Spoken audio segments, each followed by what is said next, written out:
So the previous video ended with this computation, right? So we said that the mean squared error of y is the expected value of y squared minus 2p times expected value of y plus p squared, and this was equal to expected value of y squared minus p squared.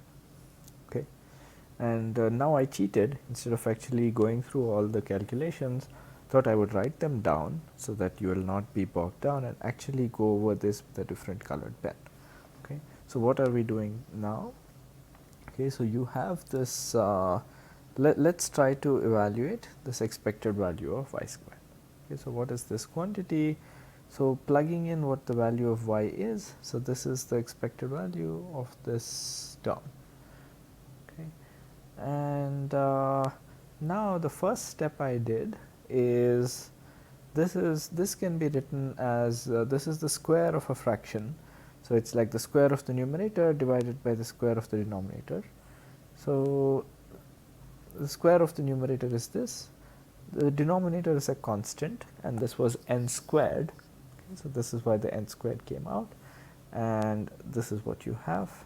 Okay, so next what I did, so this is the important step. What I did is the important step.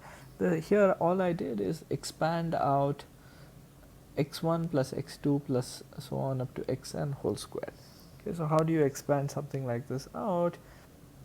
You end up with, so this is like, if you remember, if I have a1 plus a2 up to an whole squared, right, so this would be equal to, it's a generalization of a plus b whole squared. Okay, so you end up with a1 squared plus a2 squared up to an squared plus all these cross terms, right, which is like a1 a2 plus a2 a1 plus so on. Okay, and this is exactly what I wrote here. Okay, so this is the first part is just these pure square terms, and then you have these cross terms.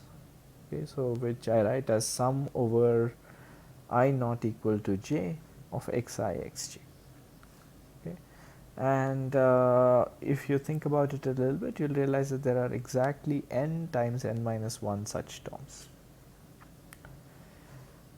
Right, so that's what we have. Okay, and so you can now expand. Now you can use the linearity of expectation, because you have the expectation of a bunch of terms, sum of a bunch of terms, plus a sum of a bunch of other terms. Okay, so I can take this so basically I use linearity of expectation, so I get the sum of expected values of xi squared plus sum over I not equal to j, the expected value of this quantity, okay, of this xi xj, and again there are n times n minus 1 such terms in this second summation. Alright, so now what I'd like you to note is that each expected value here will have a certain value, each expected value here will have a certain value. Okay, so let's denote this overall expression by star, and we'll evaluate star later. Okay, so let's now focus on these individual elements. Okay, so what is, for any I, what is the expected value of xi squared? Okay, so this is easy, right? So xi is a binary random variable. It takes value 0 or 1. So xi squared is actually exactly the same as xi, because if xi is 0, 0 squared is 0. If xi is 1, 1 squared is 1.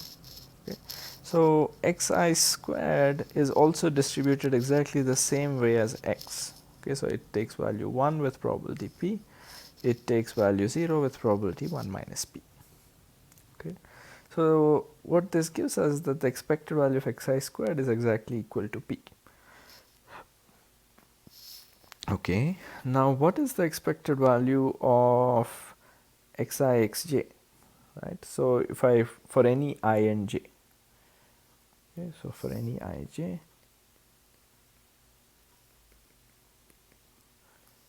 okay, so the expected value of xi xj, this turns out to be exactly p squared. And why is that? because this is something we saw at the end of a couple of lectures ago. If you have independent random variables u and v, okay, then the expected value of their product is exactly equal to the product of their expectations. Okay. And remember, we said that linearity of expectation, where you have expected value of sum equal to the sum of the expected values, that's always true. While if you want the same statement for a product, it's true only when u and v are independent. Okay. That's what we are using now, and we are using that to argue that the expected value of xi xj is equal to p squared. Okay, because each one had expected value equal to p. Okay, so putting these things together, so you have n terms in the first summation, each one is equal to p, okay, like we saw here. You have n times n minus 1 terms in the second summation, each one is equal to p squared. Okay, so overall, if I look at this expression star, and there was this denominator 1 by n squared. Okay, so star is exactly equal to n times p plus n times n minus 1 times p squared, whole thing divided by n squared. Okay, the n squared just came from the fact that there was a 1 by n squared outside. Alright, and now what we have, so if you simplify this, one of the n's cancels out, okay, and you are left with p plus n minus 1 p squared divided by n. Okay. And now what you have is, let's go back to the definition of mean squared error. This was all the expression for star, right? So what was star? Star was this expected value of y squared. Okay. Mean squared error was that minus p squared, right? So if you plug in star minus p squared, it would be whatever this expression is minus p squared, and simplify this a little bit, getting the common denominator n. And the cool thing you'll observe now is that this np squared term exactly cancels out, and what you'll be left with is p times 1 minus p divided by n. Okay, so this is the term that you are now left with. Okay, so this is the mean squared error, and note that in our example p was, let's say, 0.1. Right, so this ends up being 0.1, so MSE is equal to 0.09 divided by n. Okay, so the constant is not very important here, so this is some constant, but the point is that this mean squared error drops with n. Okay, so if n is large, as n increases, rather,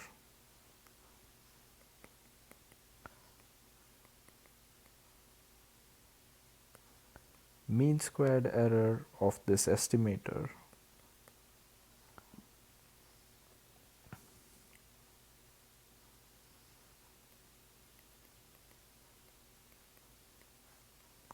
y drops.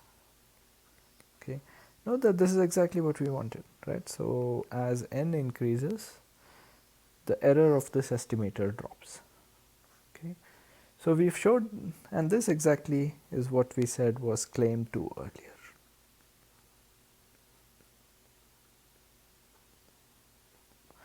Right, so now we've shown both the properties 1 and 2 that we have claimed over here, which is that for any n, y is an unbiased estimator, and the second is that MSE of y, it decays with n, it actually is proportional to 1 by n, right? So in fact this is equal to p times 1 minus p divided by n. Okay.